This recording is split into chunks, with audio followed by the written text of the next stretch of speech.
Vamos ahora a ver el diseño factorial. A diferencia de los dos que vimos anteriormente, en este diseño se prueban dos variables a la vez, dos variables de interés, porque en el diseño en bloque una de las variables era interés y la otra era secundaria, era para controlar la varianza. En este caso va a haber dos factores, como en el caso de bloque, pero los dos son de interés.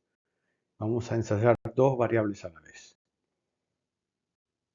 Como siempre vamos a empezar con un ejemplo que trata sobre una compañía de consumo masivo que está considerando cambiar el packaging de uno de sus productos, con la idea de captar más la atención de los consumidores. Un packaging seguramente más impactante, más moderno, quién sabe.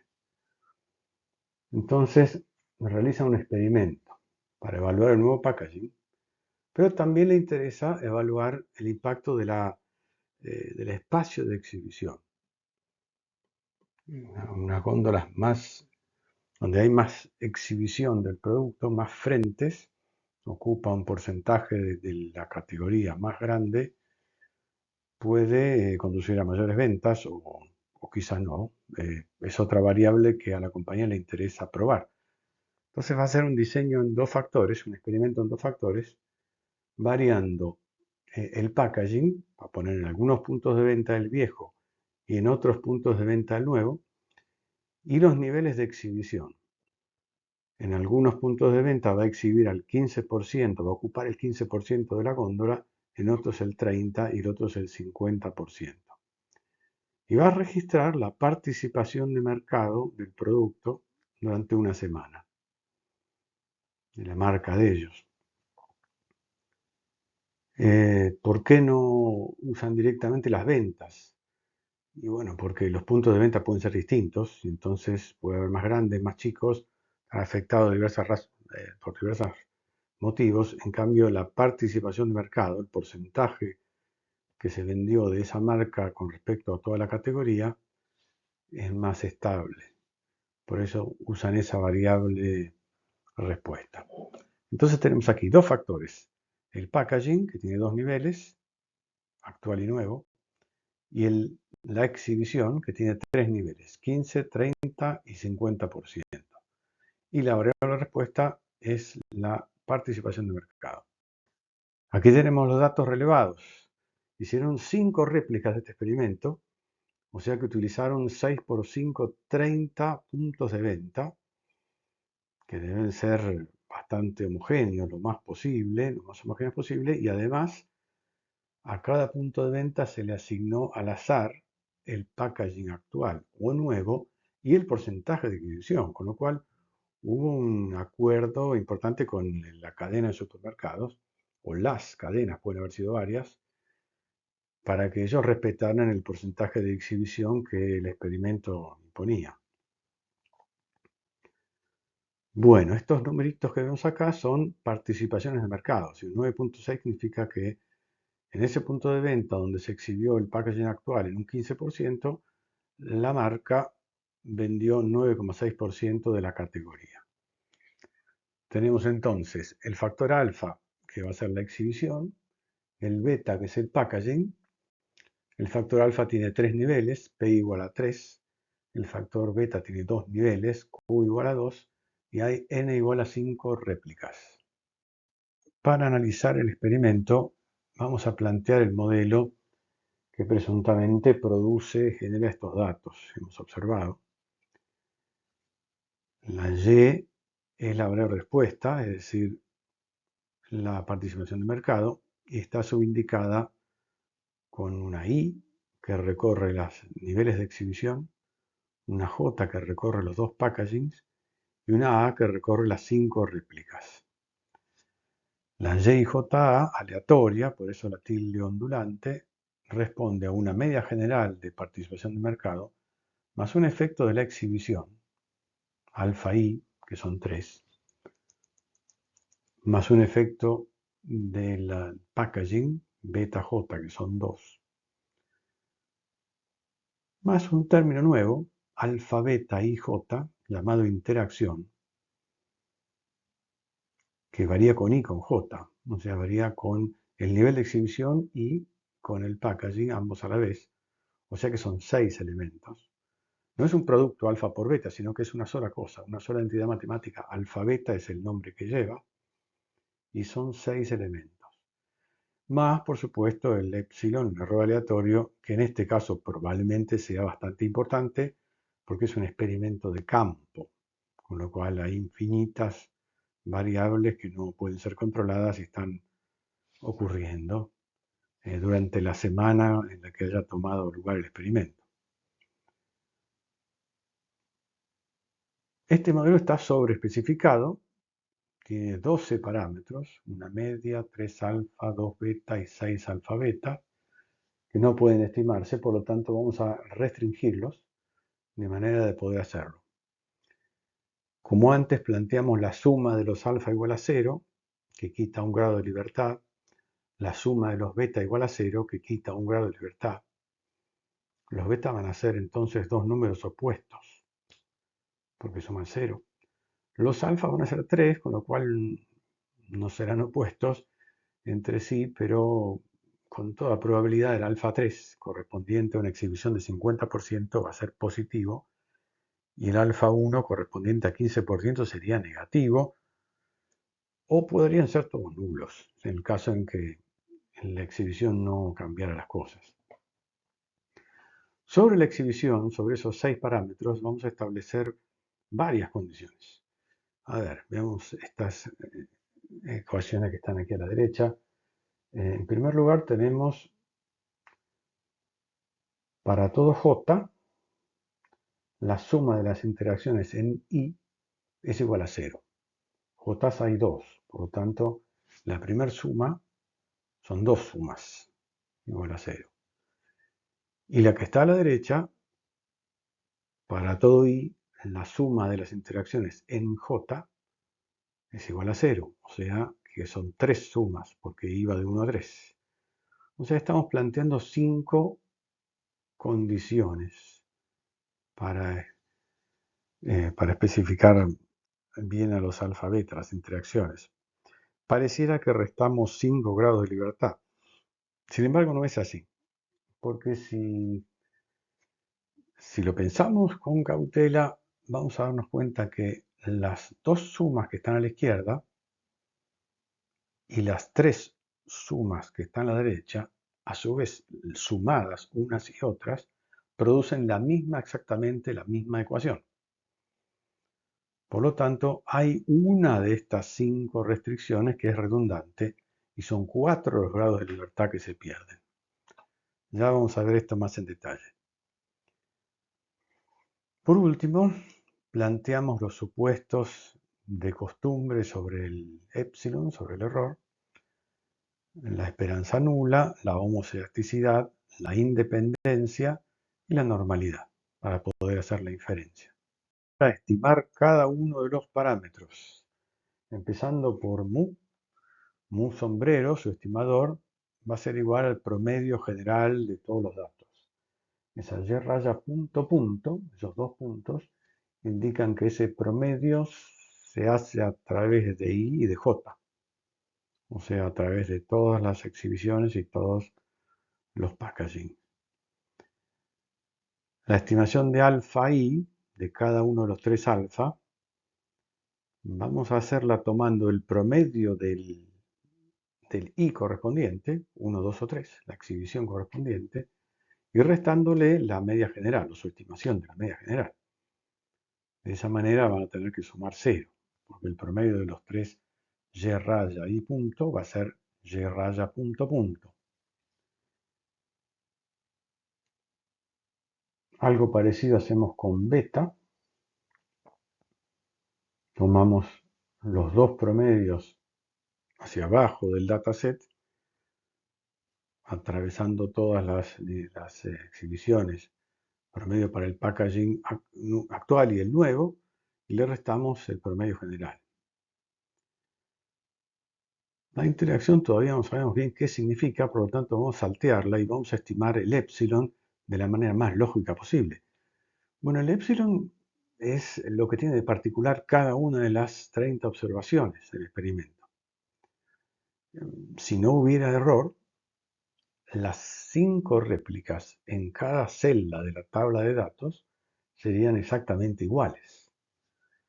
Porque, fíjense, si yo borro el epsilon de la primera ecuación de aquí arriba, lo que queda no depende de A. Por lo tanto, sería igual para todos los A.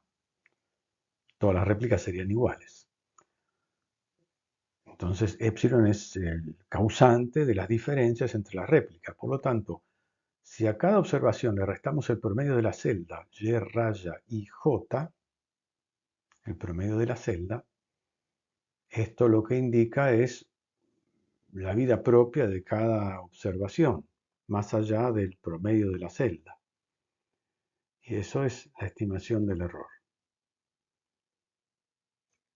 Como todos estos parámetros deben sumar Y, I, J, A, según lo que establece el modelo, por diferencia queda la estimación de la interacción, que es un poco confusa todavía, no la podemos evaluar bien, pero ya vamos a hacerlo en poquitos slides más.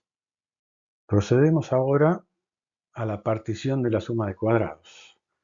En la primera línea pasamos restando la estimación de mu a la izquierda, reemplazamos los parámetros estimados por sus estimadores que establecimos en la slide anterior, elevamos al cuadrado ambos miembros y sumamos a través de todos los datos, I, J y A.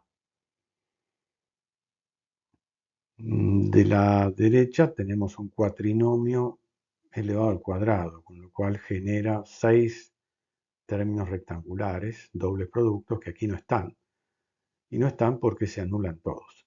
Siempre y cuando el diseño esté balanceado, que siempre lo vamos a suponer porque si no se vuelve demasiado complejo de analizar, siempre que el diseño sea balanceado, misma cantidad de réplicas en todas las celdas, los términos rectangulares se anulan y queda la tercera línea donde hemos partido la dispersión total Q sub t, la del miembro izquierdo, en 4 elementos, uno correspondiente a alfa, a las exhibiciones, otro correspondiente a beta, los packaging, otro correspondiente a la interacción que permanece oscura todavía, y un residual Q, una dispersión residual, que corresponde al epsilon. Antes de pasar al slide que sigue, veamos los grados de libertad, porque podemos utilizar esa regla mnemotécnica que hallamos cuando hablamos del diseño en bloques para encontrar los grados de libertad de cada elemento de cada una de estas dispersiones. Vamos a ver, a la izquierda tenemos una suma que trabaja sobre los 30 datos, P por Q por N, y utiliza un solo promedio restando, con lo cual los grados de libertad de la dispersión Q total serán P por Q por N menos 1, que es el divisor de la varianza. No se olviden que esto es, el lado izquierdo es una varianza de todos los datos tomados como una gran bolsa de gatos, sin hacer referencia a exhibición ni a packaging, antes de dividir por los grados de libertad que son n-1, n mayúscula menos 1. O sea, P por Q por N minúscula menos 1. Del lado derecho tenemos primero Q sub alfa, que trabaja con 3 promedios de las 3 exhibiciones, y resta el promedio general, con lo cual tenemos P menos 1 grados de libertad, que son 2. La siguiente suma, Q sub beta, trabaja con 2 promedios correspondientes a los 2 packagings y resta 1 grado de libertad por el promedio total. Entonces los grados de libertad de Q sub beta serán Q menos 1, que es 1. Para la interacción la regla se vuelve un poco más rara. Fíjense que estamos trabajando con los promedios de las celdas. Hay 6 celdas. Los Y raya y J son 6. 3 por 2. 3 exhibiciones por 2 packagings. Estamos restando los 3 promedios de las exhibiciones, también los 2 promedios de los packaging, y estamos sumando el promedio general, con lo cual los grados de libertad van a ser P por Q, o sea 6, menos P, menos Q más 1. Y resolviendo eso, factoreando, nos va a quedar P menos 1 por Q menos 1, o sea, 2 por 1, 2. Que es lo mismo que habíamos visto a la hora de analizar las restricciones a los parámetros de interacción. ¿Se acuerdan que había eh, sobre 6 grados de libertad, había 6 parámetros alfa beta, había 5 restricciones, de las cuales una era redundante. Por lo tanto, se restan 4 grados de libertad. Bueno, quedan 2. Y por último, el epsilon trabaja otra vez con todos los datos, pero quita 6 grados de libertad por los 6 promedios Y raya y J. Por lo tanto, va a tener P por Q por N deducido 1 grados de libertad. Aquí tenemos las expresiones de los grados de libertad que dedujimos por la regla mnemotécnica y observamos que suman, replican la ecuación de las dispersiones Q. Esto que no tendría por qué ser así, de hecho si el experimento no es balanceado no es así, pero si es balanceado sí, nos permite aplicar el teorema de Cochrane, un teorema muy sofisticado que ustedes no van a encontrar en los libros elementales, pero que permite deducir que estas dispersiones Q que vimos antes son variables aleatorias independientes, estocásticamente independientes entre sí, a pesar de que todas ellas fueron calculadas sobre los mismos 30 datos. Lo cual es sorprendente, pero es así. Y gracias al teorema de Cochrane tenemos una demostración. Eso nos habilita a utilizar la f de Snedeker para comparar las varianzas, que si fueran dependientes no lo podríamos hacer. Por eso es muy importante que el experimento esté balanceado. Si no, el teorema de Cochrane no se puede aplicar por los grados de libertad no suman. Una vez más, organizamos el cálculo en la tabla ANOVA, que tiene 4 renglones, además del total, esta vez. Tenemos el renglón alfa de las exhibiciones, el renglón beta de los packaging, el renglón de la interacción y el del error, cuyas dispersiones pueden calcularse por definición, como vimos, o con estas fórmulas simplificadas que se basan en estos coeficientes C, C sub alfa, C sub beta, C sub alfa beta y C sub epsilon. Estos 5 coeficientes son muy fáciles de calcular con Excel, por ejemplo, y permiten calcular las dispersiones por fórmula. También se pueden calcular por menú, pero quedan estáticamente puestas en la planilla y si hacemos algún cambio en los datos no se actualiza. En cambio, si los hacemos por fórmula, queda dinámicamente vinculado y eso puede servir cuando tengamos que transformar los datos, por ejemplo, para no tener que volver a hacer una y otra vez la ANOVA por menú. Con lo cual, estas fórmulas, si bien no las van a usar en primera instancia, puede que sean útiles. Tenemos los grados de libertad en la columna NU y por último dividiendo se obtienen los cuadrados medios. En este caso van a interesar las dos hipótesis de los efectos principales, alfa y beta. Las dos son igualmente importantes, pues son dos variables de interés para la compañía. Vamos a convertir estas hipótesis múltiples, en general múltiples, porque en nuestro caso la de beta es simple, porque hay solo dos betas, pero en general van a ser múltiples. Vamos a convertirlas en simples utilizando la idea de Ronald Fisher con las varianzas de alfa y beta, tal como están definidas ahí abajo. También existe una varianza de la interacción que se calcula sumando los cuadrados de las interacciones dividiendo por sus grados de libertad. Agregamos entonces en la cuarta columna de la tabla ANOVA la esperanza matemática de los cuadrados medios. Esto obviamente requiere una demostración que la estamos pasando por alto en este curso. En el diseño simple sí la hicimos y vieron que era bastante tediosa, tenía una magnitud importante. En el caso este se vuelve bastante más tediosa y confiamos en la historia de los estadísticos que aportaron y las demostraron. Lo que podemos observar es que los tres estimadores de los efectos de alfa, beta y alfa, beta, alfa, beta y alfa beta, están sesgados. En los tres casos no estiman los cuadrados medios a lo que tienen que estimar, sino, salvo los coeficientes, se agrega el error, el sigma cuadrado, y por lo tanto vamos a necesitar una estimación independiente del error, que será la varianza amalgamada al cuadrado medio del error, que tiene por experiencia matemática siempre el error, sigma cuadrado. Entonces, por comparación, vamos a deducir si sigma alfa es distinto de cero, sigma beta y sigma alfa beta, de la misma manera que hicimos en el diseño en bloque. No lo podemos hacer directamente, sino solo por comparación contra el error. En estos casos, en estos experimentos, a dos factores conviene empezar por la interacción,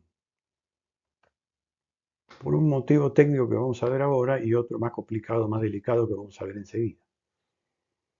Entonces empezamos por la hipótesis sigma cuadrado alfa beta igual a cero, que comparamos, que ensayamos comparando el cuadrado medio de la interacción con la varianza amalgamada S cuadrado, que es el cuadrado medio del error. Si la hipótesis nula es verdadera, los dos, numerador y denominador, estiman a sigma cuadrado. Por lo tanto, siguen una ley F que oscila alrededor de 1, con bastante varianza, pero oscila alrededor de 1. Si el resultado fuera mucho mayor que 1, entonces nos veríamos obligados a concluir que en el numerador hay algo más que sigma cuadrado, está sigma alfa beta cuadrado y no es 0. Y se rechazaría la hipótesis. Ahora enseguida lo vamos a hacer, pero antes permítanme explicar una de las razones por las cuales conviene hacer esto primero. La interacción en general es más débil que los efectos principales. En general, no siempre, pero en general los efectos principales, sigma alfa y sigma beta, son más potentes que la interacción que es más sutil. Entonces muchas veces la interacción resulta despreciable, o sea, no es estadísticamente significativa, y en ese caso hay una oportunidad de fortalecer el análisis estadístico amalgamando el renglón de la interacción con el del error. ¿Sí? O sea, vamos a amalgamar la varianza amalgamada con la interacción, produciendo una amalgama más potente todavía. Esto es muy sencillo, lo único que hacemos es sumar las Q y sumar los nu, los grados de libertad, y luego dividir. Ya tenemos la Q' del error modificado o reforzado, que será la Q del error más la Q de la interacción, siempre y cuando no sea significativa, ¿verdad? Y los grados de libertad nu' del error reforzado serán los grados de libertad del error nu más los de la interacción nu alfa beta. Esto si la interacción no fuera significativa y habría que estar muy seguro de ello, ¿sí? Habría que estar muy seguro, con lo cual no basta que no sea significativa, sino que le vamos a pedir que el f sea menor que 1, o sea que estemos muy seguros de que no es significativa. Cuando el f es menor que 1, este f que calculamos aquí arriba, entonces podemos amalgamar la varianza amalgamada con la interacción, produciendo una amalgama más potente. En caso en que la interacción fuera significativa, no haríamos eso, seguimos adelante con lo que vamos a ver enseguida, pero cabe llamar la atención aquí que hay veces que se produce un efecto patológico que se llama el enmascaramiento de los efectos principales. La interacción normalmente es más débil que los efectos principales, pero algunas veces no. Y cuando no es más débil que los efectos principales, complica bastante la interpretación. Y ya vamos a ver cómo lo analizamos. Una vez despejada la cuestión de la interacción, ya sea con la amalgama reforzada o no, procedemos a ensayar los efectos principales, sigma alfa cuadrado y sigma cuadrado beta igual a 0, comparando los cuadrados medios correspondientes con la varianza amalgamada, que si las hipótesis son válidas, siguen una ley de Snedeker que oscila alrededor de 1. Si se dispara la f de Snedeker más allá del valor crítico, entonces debemos concluir que las hipótesis son falsas y las rechazamos. Siempre hay una posibilidad de equivocarse, como en todo ensayo de hipótesis, pero Si es muy baja, si es menor que alfa, lo hacemos así. Otra vez, estas Fs médicos podrían resultar muy pequeñas, introducidas en la extremidad izquierda, y eso no conduce al rechazo de las hipótesis. Eso conduce a una sospecha sobre que también están tomados los datos. Podría haber algún defecto en la toma de los datos, en la aleatorización o alguna cuestión así. Se rechaza siempre por la derecha. Bueno, aquí tenemos entonces concretamente los resultados del experimento y vamos a proceder a hacer todo el análisis que venimos elucubrando. Empezando por la interacción, planteamos la hipótesis sigma cuadrado alfa beta igual a 0. No hay interacción, eso es lo que dice la hipótesis. Utilizamos el cuadrado medio de la interacción 179 comparado con la varianza amalgamada 50 para obtener 3,61, que deja ese valor de f una probabilidad de 4,2% a la derecha. O sea que es estadísticamente significativa. Bueno, eso que dice que hay interacción. Si hay interacción, vamos a tener que ya en este momento tratar de entender qué es. A eso vamos. ¿Cuál sería el caso en el que amalgamaríamos la interacción con el error? Solo amalgamaríamos la interacción y el error cuando este f diera menor que 1. O sea, no alcanza con no rechazar la interacción para amalgamar los dos renglones de abajo de la tabla nova. Hay que estar muy seguro de ello y la regla es que el f dé menor que 1. O sea, que el cuadrado medio de la interacción sea menor que el del épsilon, con lo cual sigma alfa beta claramente no puede existir. Pero este no es el caso, no solo es mayor que 1, sino que es estadísticamente significativo, es mucho mayor que 1. Por lo tanto, tenemos interacción y nos conducimos a ver qué es eso. Para entender la interacción, de una vez por todas, vamos a trazar los perfiles de respuesta. Perfiles de respuesta es un gráfico de líneas cuyo eje vertical tiene la variable respuesta, participación de mercado en este caso, la Y, la Y, y en el eje horizontal tenemos uno de los factores. En este caso elegimos la exhibición porque tiene más niveles, pero podría ser el otro, es indistinto. Entonces tenemos dos líneas, una para el packaging actual y otra para el nuevo. Vamos a ver. Cuando no hay interacción, cuando sigma alfa beta es igual a 0, los perfiles son paralelos, quebrados, pero paralelos. No tienen por qué ser líneas rectas, pueden ser quebradas, pero paralelas. Cuando hay interacción, se rompe el paralelismo de los perfiles de respuesta. Vamos a entender un poco más en profundidad qué es la interacción. Supongamos que estemos en este punto de PAC actual 15% y nos preguntamos cuánto se gana si cambiamos el PAC. Y vemos que la participación de mercado pasa de 10% a 20, 27, 28%. O sea que sube 18 puntos. El cambio de PAC produce 18 puntos de participación de mercado. Ahora nos preguntamos, por otro lado, ¿qué pasa si con el PAC actual subimos la exhibición de 15 a 50% del espacio disponible en la góndola y vemos que la participación de mercado sube de 10 a también como un 28 o 29% aproximadamente? 29%, o sea, el efecto es 19 puntos de participación de mercado. Ahora, ¿qué pasaría si hiciéramos las dos cosas? Y uno diría, bueno, el efecto total tendría que ser los 18 puntos por el cambiar el pack, más los 19 puntos por cambiar la exhibición a 50%, y eso nos llevaría por aquí en la línea punteada, nos llevaría a 46, 47%. Pero no ocurrió eso. Lo que ocurrió es que la participación de mercado con el nuevo pack y 50% de exhibición fue 30%.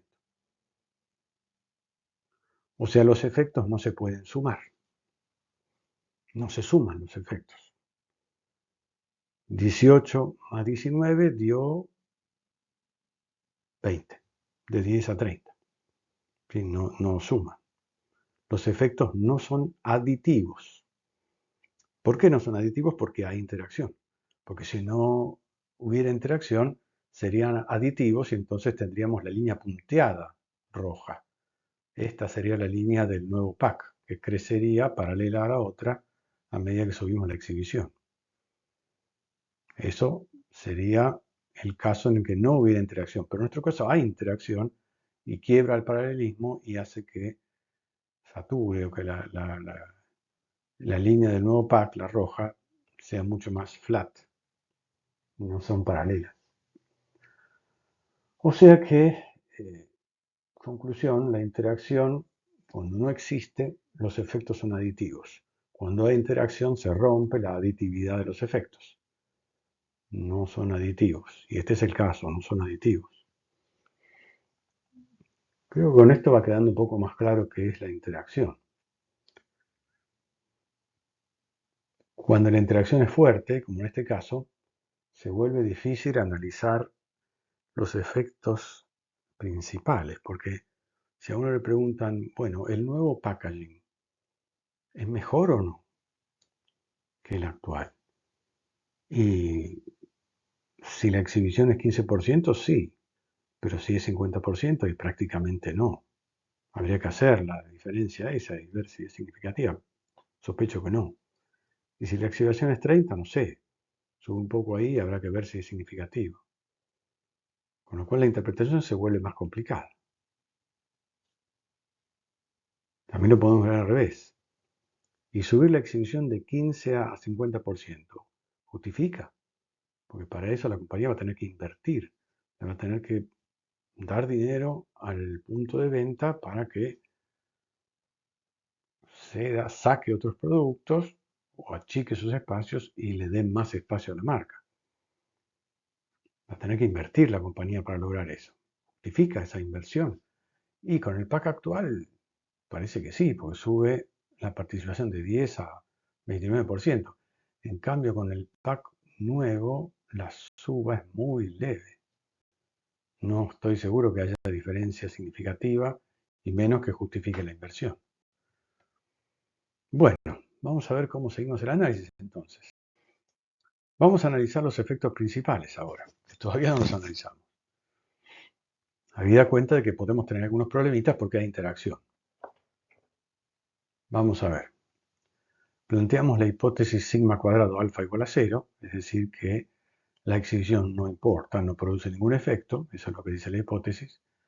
La ensayamos comparando el cuadrado medio de alfa, 282, contra la varianza amalgamada 50, porque en las esperanzas matemáticas vemos que difieren en sigma alfa cuadrado, que es justo lo que estamos planteando en la hipótesis, aparte de unos coeficientes que no cambian las cosas. Si la hipótesis es verdadera, ambos estiman sigma cuadrado y si el cociente sigue una ley de Snedeker. Y veamos, en realidad el cociente da 5,67, que es bastante mayor que 1. De hecho, esto deja 1% de probabilidad a la derecha y, conclusión, se rechaza la hipótesis nula. Es decir, hemos probado que la exhibición introduce un efecto estadísticamente significativo. No dice para qué packaging. ¿Sí? Esto es en general, para los dos, una suerte de media entre los dos. Algo parecido pasa para sigma cuadrado beta, o sea, para el efecto del nuevo packaging. Importante esto, probablemente sea lo más importante del experimento para la compañía.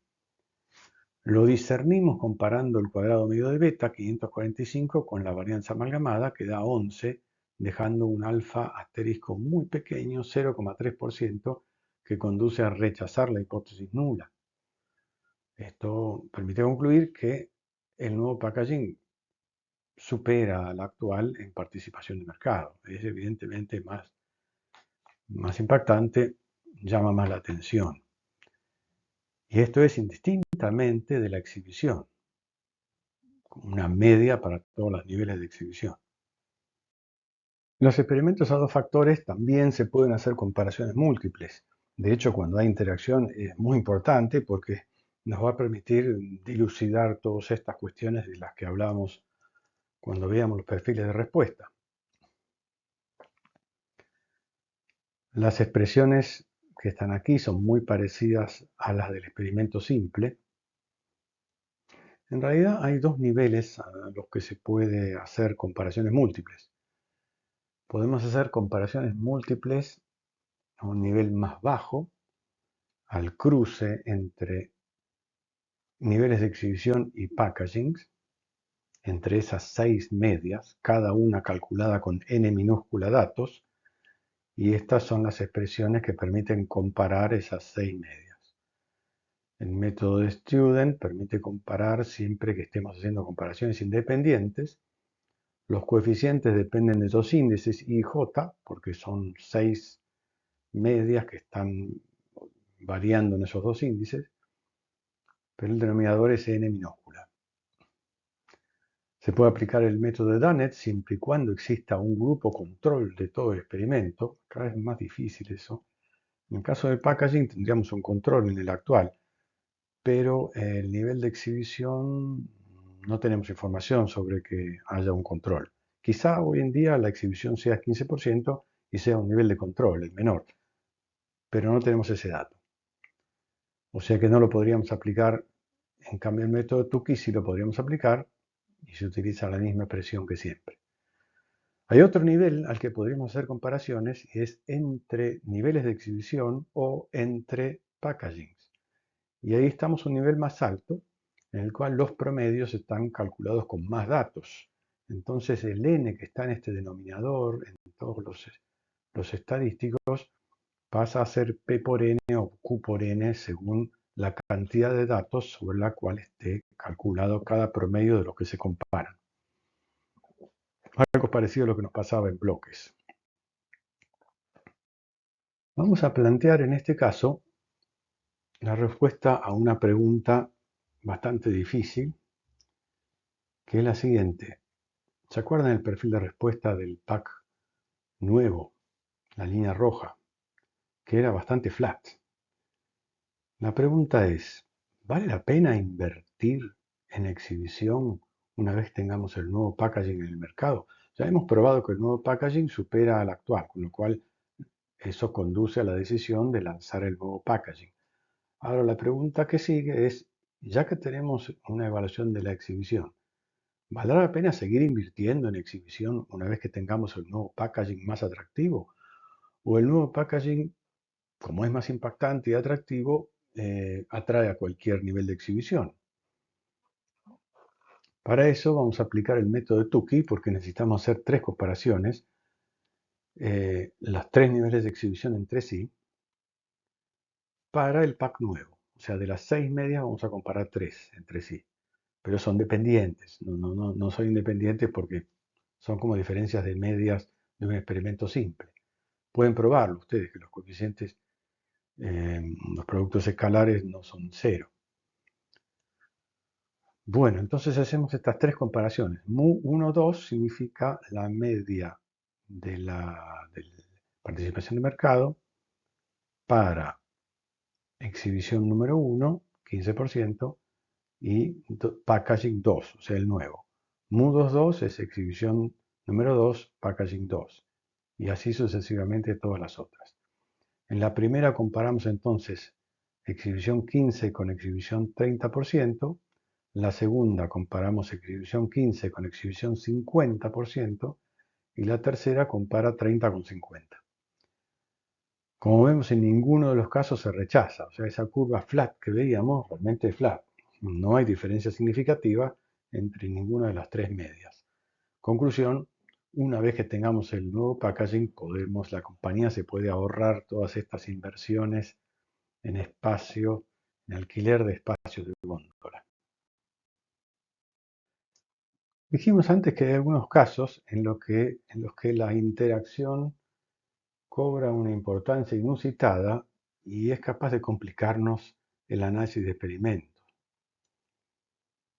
Este es otro caso, no tiene nada que ver con el caso del packaging que veníamos viendo, sino es un caso donde se mide la productividad en una planta donde hay tres máquinas y tres operarios.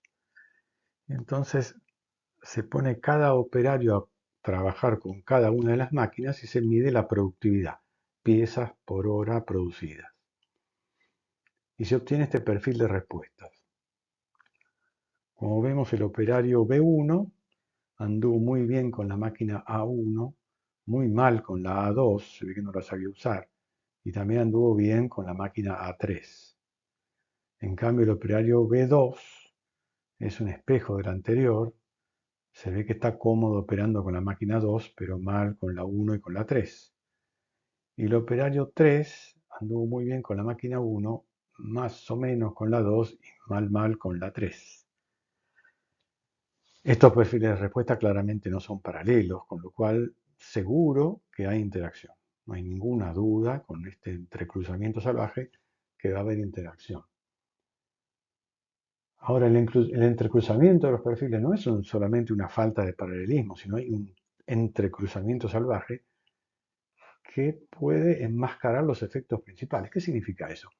Tomemos el promedio de los tres puntos de A, del perfil B1, del operario B1. Si promediamos la productividad alta con la máquina 1, baja con la 2 y media con la 3, tenemos un promedio al nivel de la línea que está a la izquierda de unos 60 y largos, 68 piezas por hora. El rojo tiene un promedio un poquito menor, está en 60, y el operario verde, el B3, un poquito menor, debe estar en 58. Las diferencias son mínimas, probablemente no sean estadísticamente significativas. ¿Qué significa eso? Significa que cuando analicemos el sigma beta igual a 0, no se va a rechazar. Es decir, no vamos a encontrar efecto operario. Todos los operarios producen con la misma productividad, cuando claramente se ve en los perfiles de respuesta que eso no es así. Con la máquina A1 hay enormes diferencias de productividad, con la A2 también y con la A3 también. En los tres casos hay enormes diferencias de productividad, pero a través de las tres máquinas el desempeño es parejo. Entonces no hay efecto sigma beta, no hay efecto operario, pero sí lo hay. Es decir, el efecto operario que existe quedó enmascarado como consecuencia de la enorme interacción. Lo mismo pasa seguramente con el efecto máquina. Tendríamos que dar vuelta a los perfiles de respuesta poniendo los operarios en el eje horizontal y nos daría algo parecido probablemente. Este es un caso patológico, no suele ocurrir esto, sería un caso muy raro, pero la forma de detectarlo primero es ver los perfiles de respuesta si se produce un entrecruzamiento así muy intenso. Y después esto se traduce en una interacción altamente significativa y los efectos principales no significativos, lo cual no tiene mucho sentido porque normalmente los efectos principales son más fuertes que la interacción. Es decir, los efectos principales han quedado enmascarados. No es que no existan, sino que han quedado enmascarados por la interacción. Y el análisis es confuso. Cuando pasa esto, una solución posible es partir el experimento en varios experimentos simples. Por ejemplo, parto el experimento en tres según la máquina. Es decir, tomo los tres grupos de la máquina A1 y hago una ANOVA simple entre los tres operarios. Luego separo en un segundo ANOVA la máquina A2 y comparo de vuelta a los operarios y lo mismo hago con la máquina A3. O sea, tengo tres ANOVAs y cada uno va a decir una cosa distinta. Probablemente los tres den diferencias significativas, a diferencia de la ANOVA a dos factores, diferencia significativa entre operarios. Otra forma de analizar esto es con comparaciones múltiples. Por ejemplo, si yo comparo el operario rojo en la máquina 2 con el operario azul, seguramente con el ensayo de Tukey voy a encontrar diferencias. O sea que utilizando el método de Tukey también puedo sacar las conclusiones que necesito, pero lo esencial es ver los perfiles de respuesta, que son los que nos dan la pauta de si esto pudiera estar ocurriendo. En esta placa hago una especie de algoritmo de cómo analizar un experimento a dos factores. En primer lugar, como decíamos antes, analizamos la interacción, sigma cuadrado alfa beta igual a 0. Si esa hipótesis no se rechaza, entonces no hay interacción. Si no hay interacción y además el f de Snellenberg de la interacción es menor que 1, amalgamamos la interacción con el error. En cambio, si el f no fuera menor que 1, aún no siendo significativo, pero no llegara a ser menor que 1, tan bajo, entonces seguimos con el ANOVA a dos factores, con los efectos principales, nos analizamos alfa y beta, dejando de lado la interacción, que no es significativa. Ahora, si hubiera interacción, por las dudas nos preguntamos si pudiera haber enmascaramiento trazando los perfiles de respuesta. No van a ser paralelos porque hay interacción, pero si estuvieran endemoniadamente entrecruzados, podría haber enmascaramiento. Entonces, si ese fuera el caso, partiríamos el ANOVA en varios ANOVAs a un factor. En cambio, si no hubiera un entrecruzamiento muy intenso, seguimos con el análisis de los efectos principales con el ANOVA a dos factores. Este sería un poco el algoritmo para analizar estos casos. Estamos hablando de experimentos a dos factores, pero aquí y allá figuraban un par de palabritas más. Decía dos factores cruzados y fijos. Bueno, ahora vamos a analizar qué es eso de factor fijo o factor aleatorio, que sería lo opuesto de factor fijo. Y la cuestión de cruzados o no, esa va a quedar para otro curso, porque en este curso no vemos otra organización de factores, pero sepamos que existen dos formas de organizar los factores. Una es cruzados, que es lo único que vemos en este curso, y otra es anidados, cuando uno no cruza con el otro, sino que está dentro del otro. Pero eso no lo vemos más en el curso. En cambio, sí vamos a considerar la cuestión del factor aleatorio. Y vamos a empezar con un ejemplo, como de costumbre, otro ejemplo de marketing, pero esta vez sobre publicidad. Se trata de una compañía multinacional que prepara una campaña publicitaria para su marca. Entonces encarga a la agencia de publicidad que produzca ideas creativas y la agencia de publicidad seguramente produce varias ideas creativas, quizás 6 o 7 ideas creativas. La mayor parte de ellas no pasan por el filtro de los gerentes de la marca, que dejan 3 ideas creativas útiles para considerar. Entonces, los gerentes de la marca tienen esa decisión enfrente, cuál de las 3 ideas creativas adoptar para la campaña publicitaria.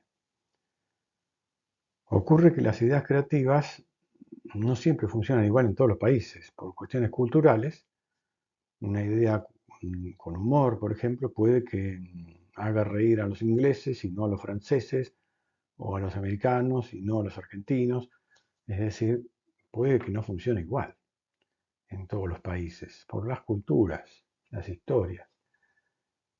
Y si la idea es muy básica, como por ejemplo un side by side de desempeño, bueno, sería más técnica, funcionaría más fácilmente. Por eso hay algunas compañías que saben mucho de esto, que prefieren ideas más simples y no tan sofisticadas porque funcionan mejor en todas las culturas. Pero bueno, en este caso no sabemos cómo son estas 3 ideas creativas.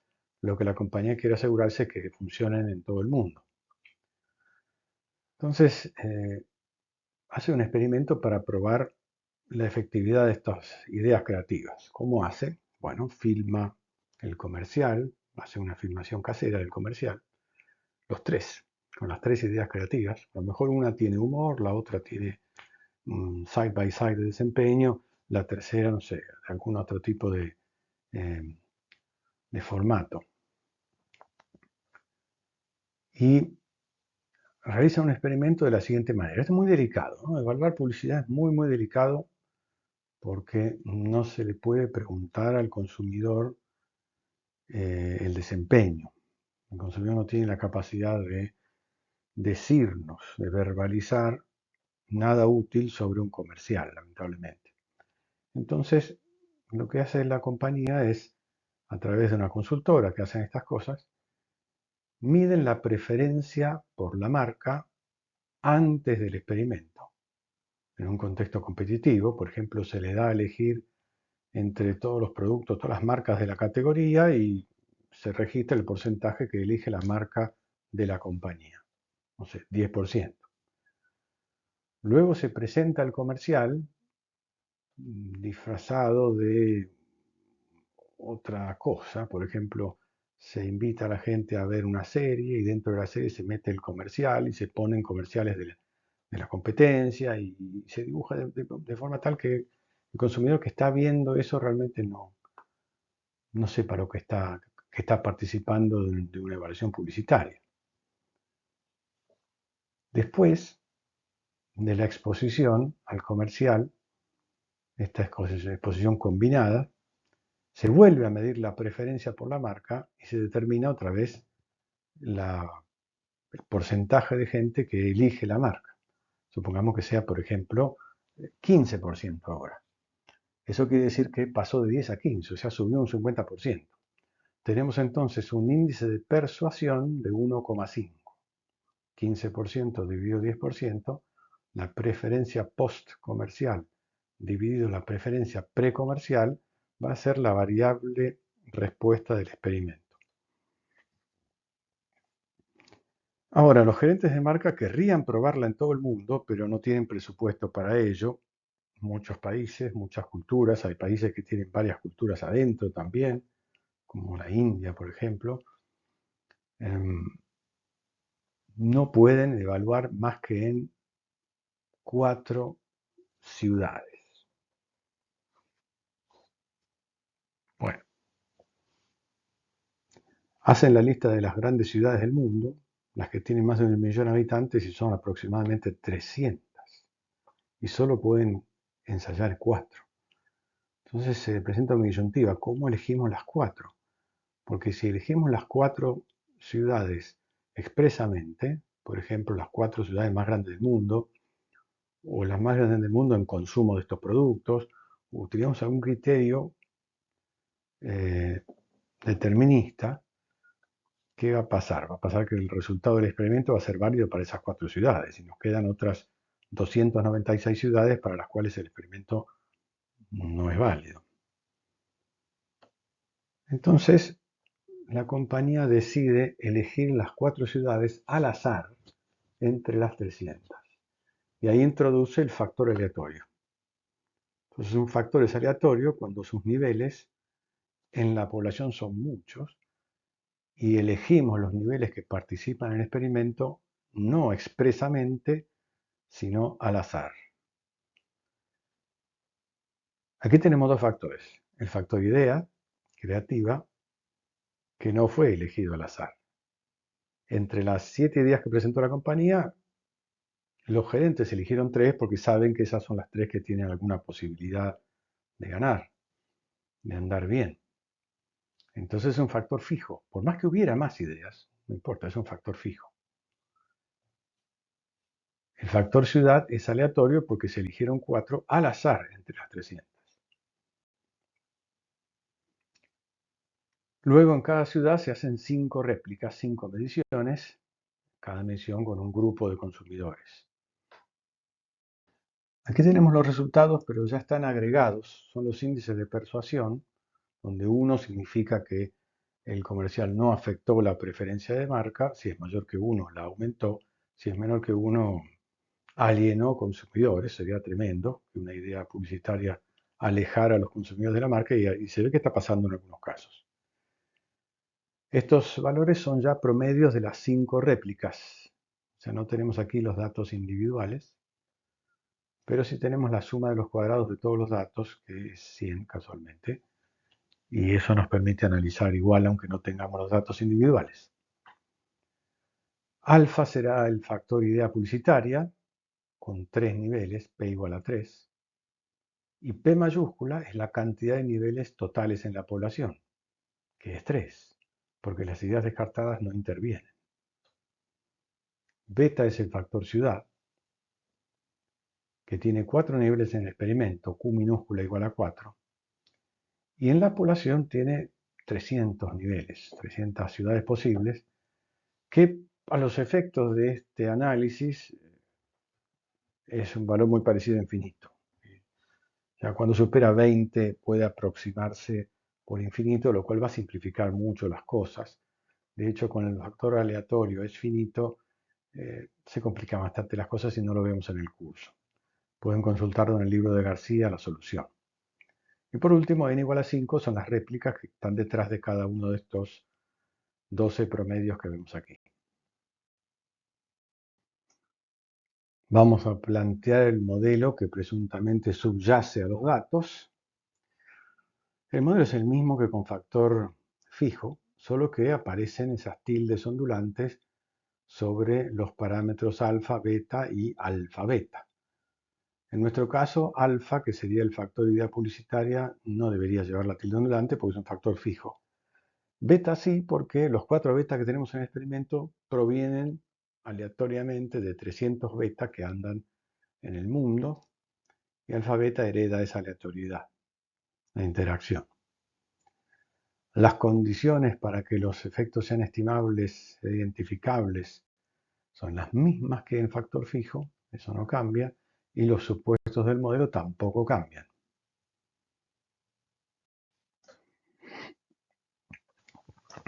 La estimación y la partición de la suma de cuadrados es exactamente igual que en el experimento de 2 factores fijos, solo que aquí las varianzas sigma cuadrado alfa, sigma cuadrado beta, sigma cuadrado alfa beta, tienen dos versiones. Una versión poblacional, que no son verdaderamente varianzas porque los alfa i, beta j y alfa beta y j son parámetros fijos desconocidos, con lo cual estas varianzas son números, son cálculos sobre números fijos.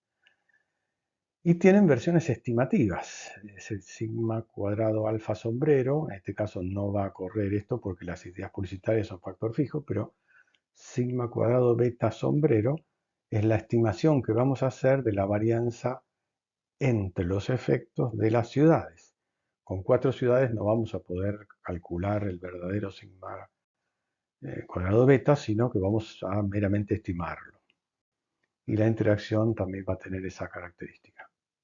El objetivo, como antes, es ensayar primariamente los efectos principales, es decir, la igualdad o diferencias entre las ideas publicitarias que me van a permitir tomar la decisión de cuál es la más promisoria, y la hipótesis de beta, la igualdad de los beta, que nos permitiría, en el caso de ser no rechazada, admitir que no hay diferencias culturales en todo el mundo, porque las 4 ciudades representan a todo el mundo. En cambio, si hubiera diferencia entre los beta, deberíamos admitir que nuestra campaña no sería viable en todo el mundo y vamos a tener que tener mucho cuidado con los gerentes locales cuando alguno nos llama la atención de que no funcionaría en ese país. Vamos a ver cómo resulta. Como antes, estas hipótesis múltiples son reducidas a hipótesis simples usando la idea de Ronald Fisher, con la varianza de alfa y la varianza de beta.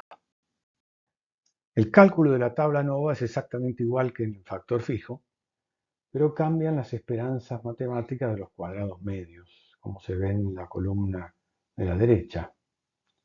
Aparece un término central en los dos primeros, en alfa y en beta, y tiene un paréntesis, 1 menos Q minúscula sobre Q mayúscula, multiplicado por un coeficiente en la interacción, y en el segundo 1 menos P minúscula sobre P mayúscula, también multiplicado por la interacción. Noten que Q interviene en el renglón de alfa y P en el de beta, y no es un error. Intervienen cruzados. P es correspondiente a alfa, sin embargo, aparece en el renglón de beta. Bueno, esos términos nos van a complicar el análisis, porque ya no vamos a poder comparar el cuadrado medio de alfa con el de error, con la varianza amalgamada, porque difieren dos términos. Entonces, vamos a ver qué hacemos. Lo primero, como antes, es ensayar la interacción, que no está afectada por la cuestión del factor aleatorio. En el caso de rechazar la hipótesis de ausencia de interacción, quiere decir que hay interacción, y habrá que tenerlo en cuenta en el análisis. Ojalá no enmascare los efectos principales. En el caso de no rechazarla, si fue con gran seguridad, con un f menor que 1, se amalgama el renglón de la interacción con el del error, igual que antes. Y en un caso intermedio, no se amalgama y se prosigue con los efectos principales. O sea, en este caso no cambia nada con el caso del factor fijo. Antes de proceder a la evaluación de los efectos principales, ahora, vamos a reparar que, como el factor beta es aleatorio, afecta la inferencia sobre el factor alfa, porque su cuadrado medio no puede compararse con el error. Veamos. La esperanza matemática del cuadrado medio de alfa es el error, sigma cuadrado, más 1 menos Q sobre Q, la cantidad de niveles del factor ciudad. En el experimento la minúscula, en el mundo la mayúscula, por n por sigma cuadrado alfa beta, la interacción, más p por n sigma cuadrado alfa. Y el cuadrado medio de error tiene por esperanza sigma cuadrado, con lo cual, si yo encontrara, haciendo el cociente, encontrara que el cociente es mayor que, mucho mayor que 1, no sabría si el resultado se debe a sigma cuadrado alfa o a sigma cuadrado alfa beta, porque alguno de los dos está influyendo, o quizá los dos. Entonces no podría rechazar la hipótesis de sigma cuadrado alfa igual a 0, aunque f fuera muy grande. Afortunadamente el factor beta es aleatorio infinito. Q se puede aproximar por infinito, porque claro, el cociente dentro del paréntesis 1 menos 4 sobre 300 es prácticamente 1. Por lo tanto, el paréntesis se reduce a un 1 aproximadamente, y entonces vemos que la esperanza del cuadrado medio de alfa se parece a la esperanza del cuadrado medio de la interacción. Tiene los dos primeros términos en común y solamente difiere de aquella en sigma alfa cuadrado, en el término de sigma alfa cuadrado.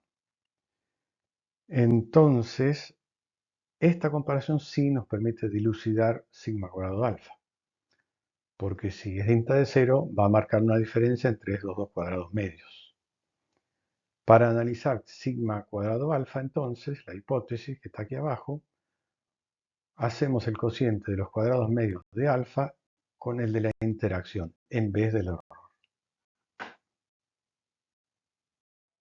Vamos a la acción entonces. Aquí tenemos la tabla ANOVA calculada.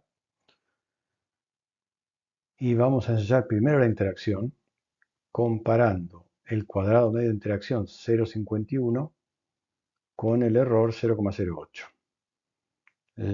Mirando las esperanzas, la diferencia que hay entre ellos es solamente el término de sigma cuadrado alfa beta, que es el que estamos ensayando.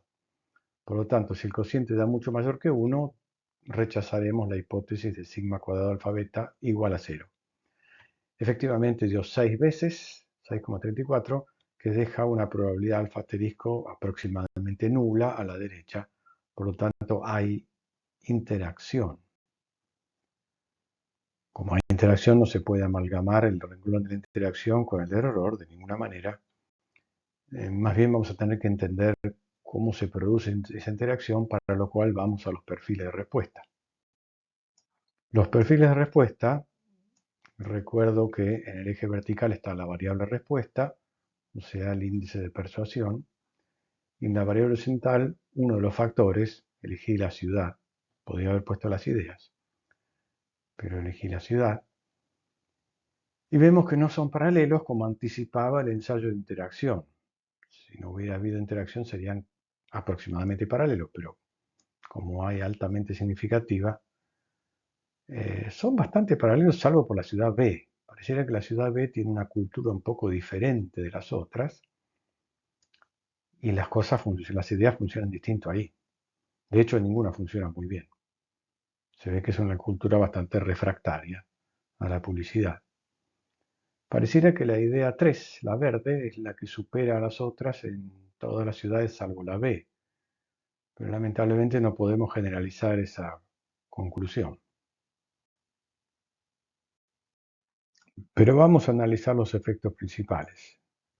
El entrecruzamiento de los perfiles no fue tan intenso como para sospechar de un enmascaramiento, así que podemos proceder. Empezamos por la hipótesis sigma alfa cuadrado igual a 0, que analizamos comparando con la interacción, no con el error, por lo que dijimos antes. ¿Sí?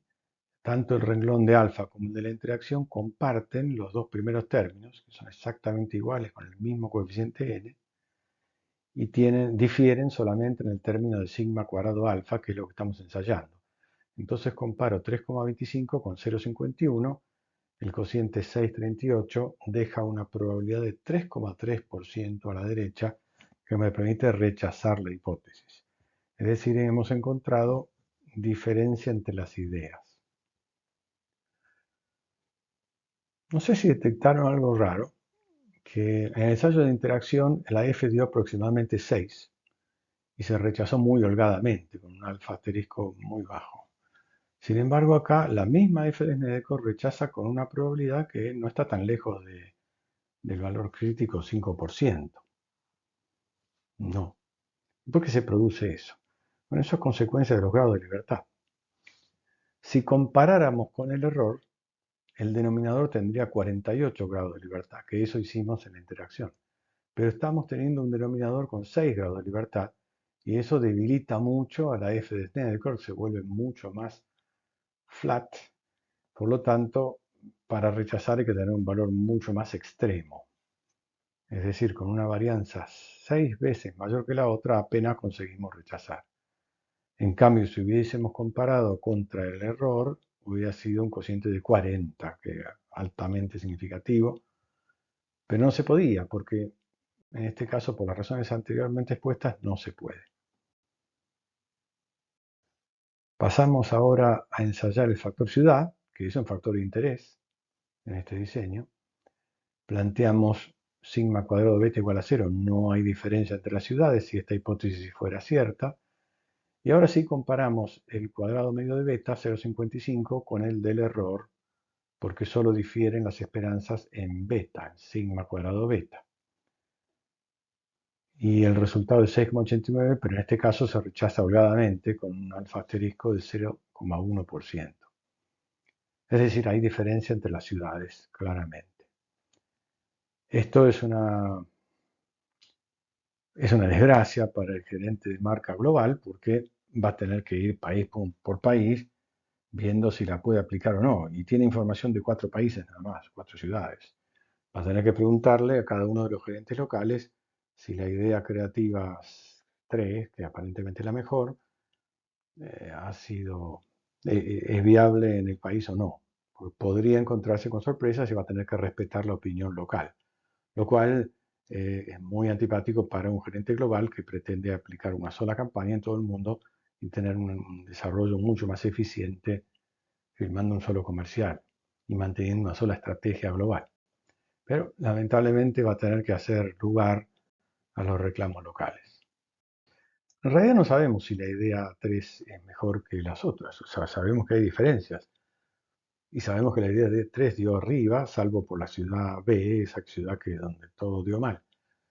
Pero no estamos seguros de que la idea sea estadísticamente superior que la 2 o que la 1 o que la 2 sea superior a la 1, con lo cual vamos a proceder a hacer comparaciones múltiples, que se hacen de una manera enteramente análoga al caso de factores fijos.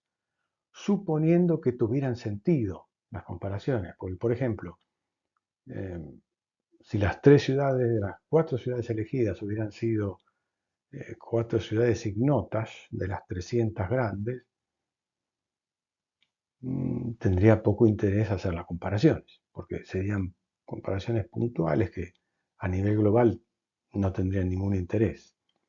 O sea, las comparaciones múltiples de los factores aleatorios en general no tienen mucho sentido, porque sus valores, sus niveles han sido elegidos al azar. Entonces no son los más interesantes. No son de ninguna manera interesantes, particularmente. En cambio, sí interesa comparar las ideas publicitarias que se probaron en todo el experimento para implementarse en todo el mundo. Vamos a evaluar las ideas a dos niveles. En primer lugar, a nivel global.